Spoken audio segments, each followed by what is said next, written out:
Do you ever wake up one day and feel like doing some crafts? Today, I woke up and I wanted to give one of my Squishmallows a makeover. The only question is, who? I have so many to choose from, I don't know who to pick. Well, let's start with this very artistic concept that I sketched for this makeover.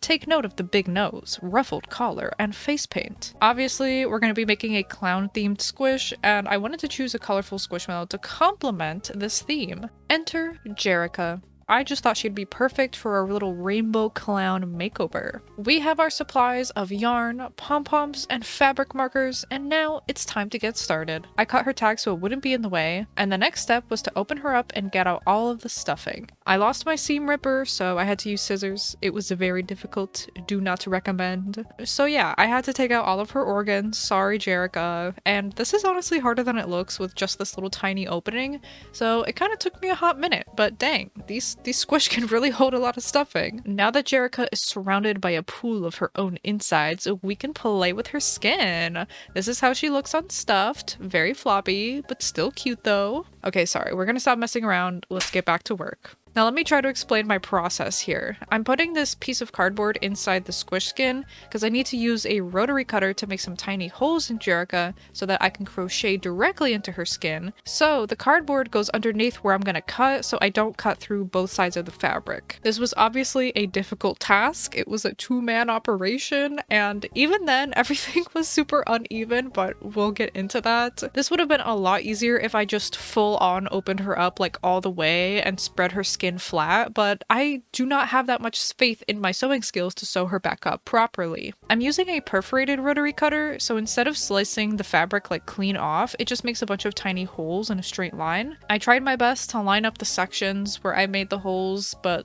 like I said, it came out uneven, but we made it work anyways. After I was done, I took out the cardboard and started sticking my crochet hook right in there to get a good foundation going for our yarn. Obviously, this is to make the ruffle that's gonna go around her neck. And I'm sure you're asking, Raven, why are you doing all of this to just crochet directly into the squish flesh? Why couldn't you just make a separate piece and just glue it on or sew it on? I do not have an answer for you, my friend. This is just what was in my heart, and I don't know, maybe deep down I just wanted to commit squish murder. I don't know. That's off the record, by the way. My boyfriend asked me the same exact thing when I showed him my finished thing. He was like, why did you have to do that? And I was like, I don't know. I wanted to be extra, okay? There were a few spots that I missed with the cutter, so I had to poke some extra holes with scissors here and there, but otherwise I just did my little slip stitches all around the body of the squish. And unfortunately, this yarn was also very splitty, meaning like the fibers were like splitting and the hook would catch onto pieces of it.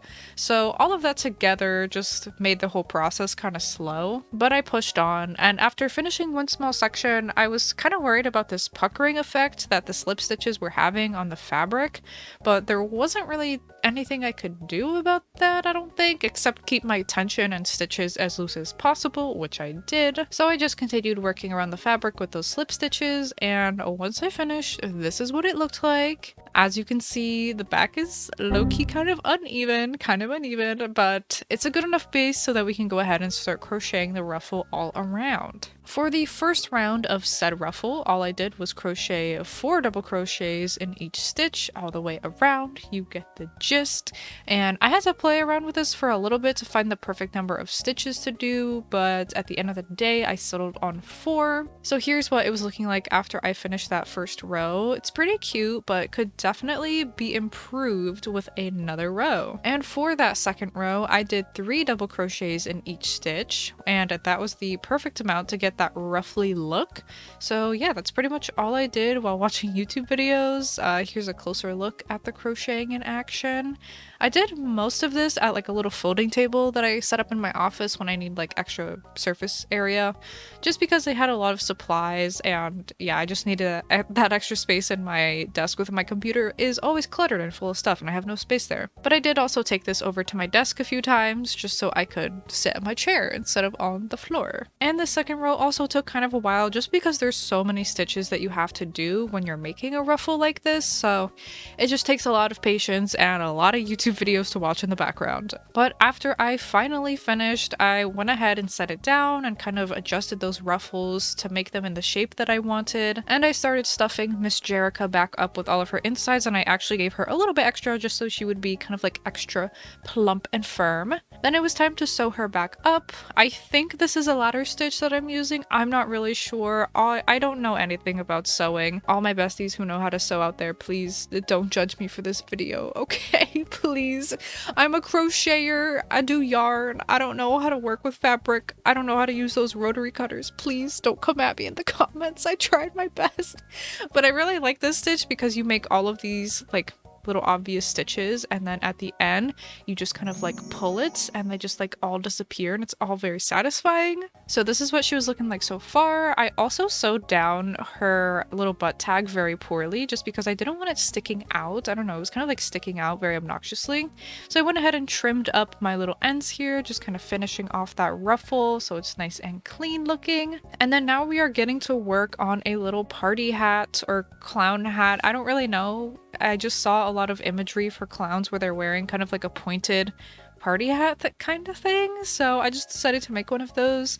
And this yarn I had was so perfect. It's just like super cute and rainbowy, and it's kind of like short stripes, I believe is what it's called. There's different types of striped yarn when it comes to like yarn crafts. There's like long stripes and shorter stripes, so this is kind of like the shorter stripe variety, so it makes just little tiny pockets of those colors, as opposed to like one row is one color, the next row is the other color, and looks like more like stripes, if that makes any sense at all. It probably doesn't, but I just quickly whipped this up. It's just like a simple cone shape, so I just started with 4 single crochets, and then I just increased by, I believe, 2 every round. So yeah, that's pretty much it.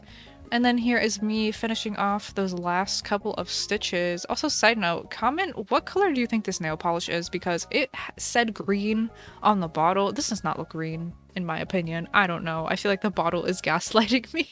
So after I finished all the stitches, I just went ahead and sewed it up and got that tail nice and weaved in. And then I was going to glue a pom-pom on top with some fabric glue. That did not end up working. I had to go back and hot glue it, but you get the gist. That's what I did. And now we're going to work on the clown face paint. I'm going to do that classic little triangle face paint look. So I just picked up some fabric markers from Joann's, and I just freaking went to town.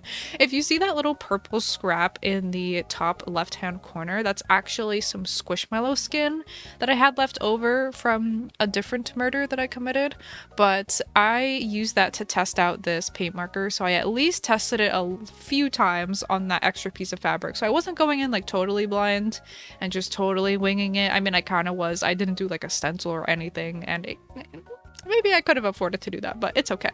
Then I used a bright pink pom-pom to give her a little nose. There were no red pom-poms in this pack, and honestly, I'm kind of glad I used pink. It's kind of unique. It's more unique than a red nose, you know? Then I went in with some green ones to kind of be like buttons going down her front, even though she's not wearing any clothes, but we're not going to question it. Hopefully that hot glue straight on her skin didn't hurt. Oh, Jerica, I'm so sorry. So after I was done with all of those pom-poms, I went ahead and put a bunch of hot glue all around the edge of the hat. Now, if I was smarter, I would have tried sewing this with needle and thread, but I am very impatient when it comes to like gluing and sewing things together, so we just use hot glue. You can kind of see the hot glue on the edges, but we just don't look closely, okay? Here is the finished product. I think this came out so cute. Like, I think this was a great first step into like custom Squishmallow, because I'm not really much of a sewing girl, so I'm just putting my few skills that I have to good use, and I think this was really cute. Like, we didn't do too much, it wasn't a whole bunch of work, but it still came out so great. So I love all the little details. Don't look at the hot glue, please don't look at the hot glue. And as a reminder, this is what she looked like before, and here she is after. Again, I think she came out so great, and I would absolutely love to do some more Squishmallow makeovers. Maybe we can have a whole series going where we do a bunch of different themes. Maybe I can do like a goth Squishmallow makeover, a super cutesy preppy Squishmallow makeover. I would love to do some stuff like that, so comment some ideas down below if you have them. Don't forget to like this video on your way out and subscribe to the channel if you haven't already. Thank you so much again for watching, and I will see you in the next one.